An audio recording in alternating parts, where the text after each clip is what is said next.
first views of a town in Indiana. I mean, we've been on the boat for some time now, but haven't had a camera. This is where Robert Fulton's brother lived, and he's buried here. Or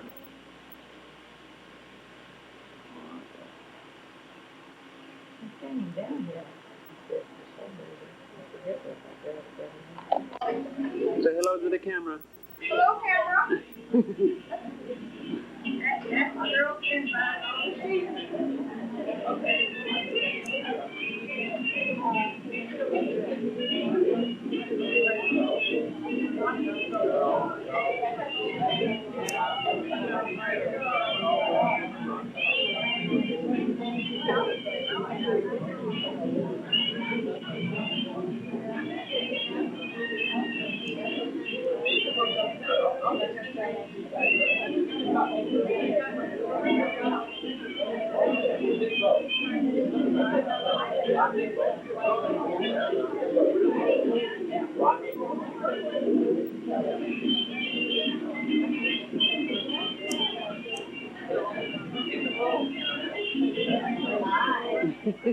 Hello.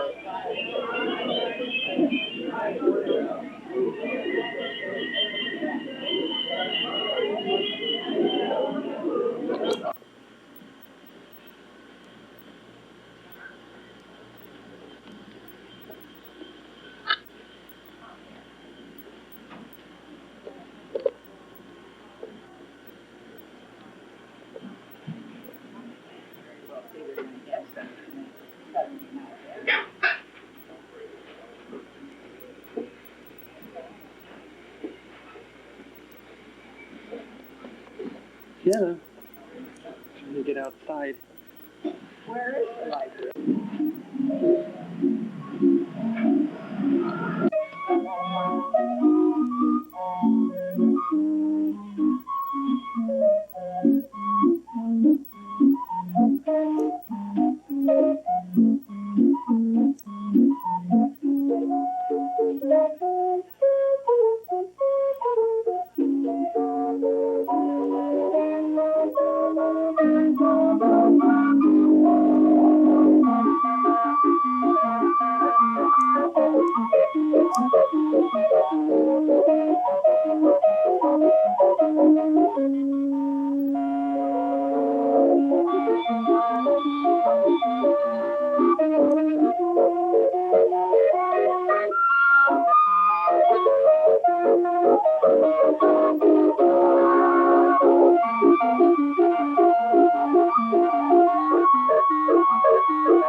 See the river's overflowing.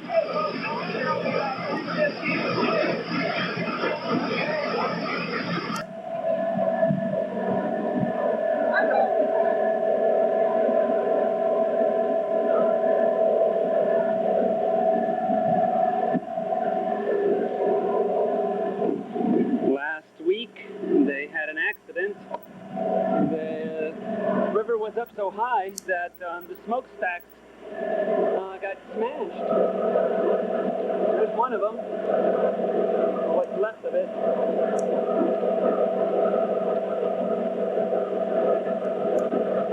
They went under a bridge or a dike or something, and they got smashed.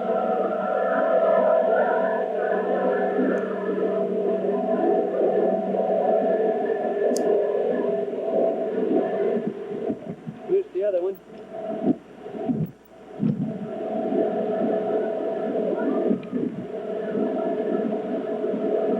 So we're without smokestacks.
He's over there. Okay. And one of my jobs and one of the great pleasures I get out of working on this here steamboat is I get to play this calliope. This is the largest operational steam calliope in the world. This is it. And I'm very proud to be able to call myself a professional calliope because there aren't very many of us around for reasons that I'll tell you about here in a few minutes. But first, the calliope itself was not an invention per se, it was a series of inventions. Back in the 19th century, steam was king. Lots of equipment run by steam, and there were lots of steam whistles around, lots of sound-making devices run by steam. So the concept of running steam through a whistle is not new. It's been around since people were boiling water, pretty much. But it was a Vermont farmer by the name of Joshua Stoddard. Remember that name? And Joshua was an inventor. He was an engineer, and he came up with all kinds of ideas for new steam equipment and he wanted to come up with a way to get people to come to church on Sunday. See? So he came up with this idea of taking these tuned steam whistles that he had heard on boats and in factories and all over the place, and putting them behind a manifold that would enable those whistles to be played by one player from a location other than just pulling the line on the whistle. So he invented the manifold that went behind the whistles and created a keyboard. If you look at my shirt, the old-fashioned calliopes were in the shape of a V. The whistles were in the shape of a V, and the keyboard was in the center of them. They called that the old tracker action. Because what you were literally doing was pushing that key down about 2 inches, and you were pulling a wire that opened that valve, okay, that allowed the steam to go through the whistle. Well, Joshua built this manifold and mounted these whistles on a church steeple in Montpelier, Vermont, and he called it calliope after the Greek goddess of epic poetry, because he thought that he had come up with this epic instrument to call people to church on Sundays. Well, it worked fine until the first frosty Vermont morning came along when it got really cold. Some of you may have experienced the phenomenon that occurs when you put hot steam through a cold whistle. It condenses, and you get water. Well, he didn't take that into consideration when he built his machine. He went out to fire his calliope up one Sunday morning, not realizing that the plates had all frozen.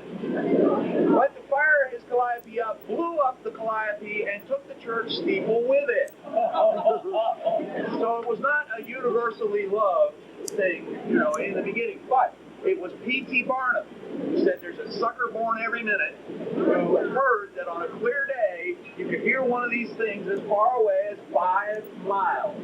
So he came up with the idea of putting one of these things in a small boiler on a wagon and pulling it out at the back of his circus parades to let people know that the circus was in town. Remember, folks, back in these times, no radio, no TV, no phone.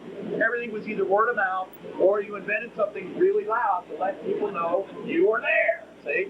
So he put this thing although he discovered that it was an interesting phenomenon, the calliope would cause his elephants to stampede. So he had to put it at the opposite end of the parade from the elephant because it made him really mad.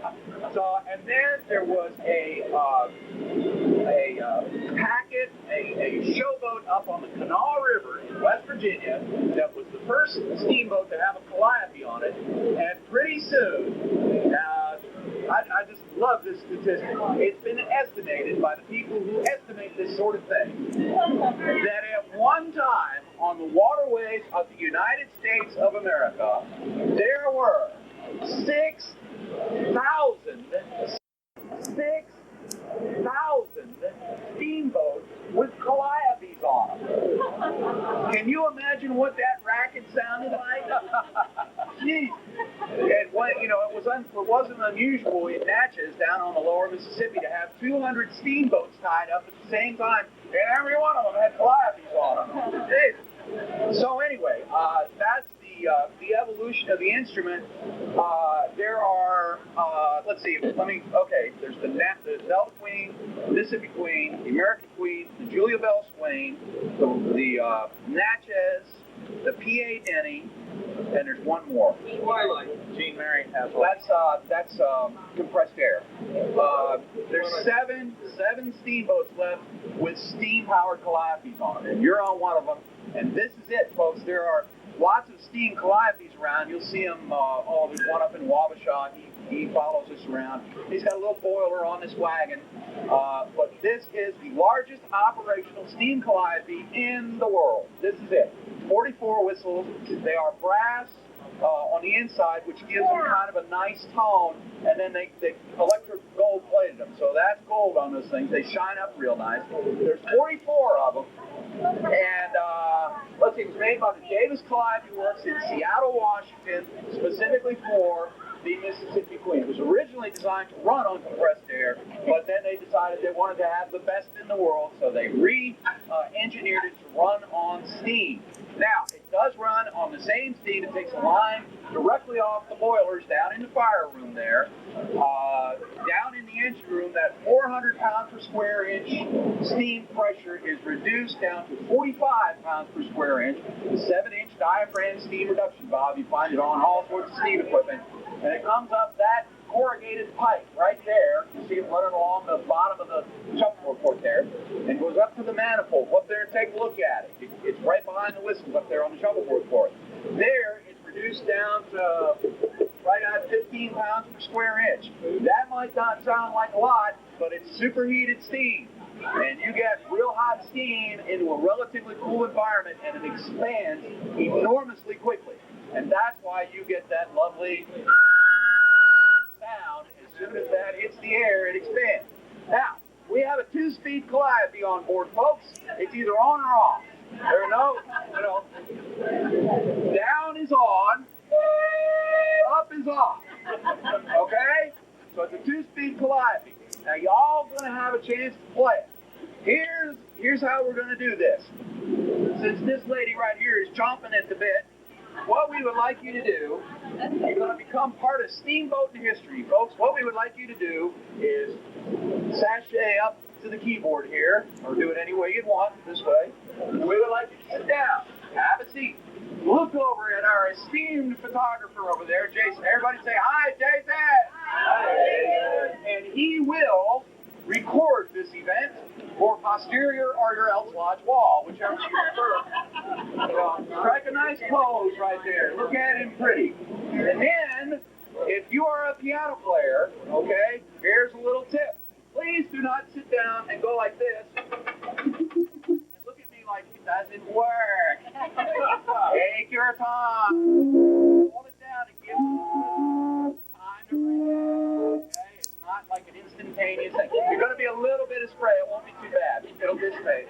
Okay? If you don't play anything, I'll show you how you can reach 2 octaves. That counts. Okay? 5 notes or more. That's all you got to play. 5 notes. Any 5. I don't care. Play the same note 5 times and call it Ave Maria if you want to. Okay? Doesn't matter. Come on up, play, noodle. These are the low ones on the left, and that's the high ones on the right. They hurt your teeth up there. That's okay? And then what we would like you to do when you're finished is come on over here, and you will see at the end of the bar, Fred. Fred has a striped shirt.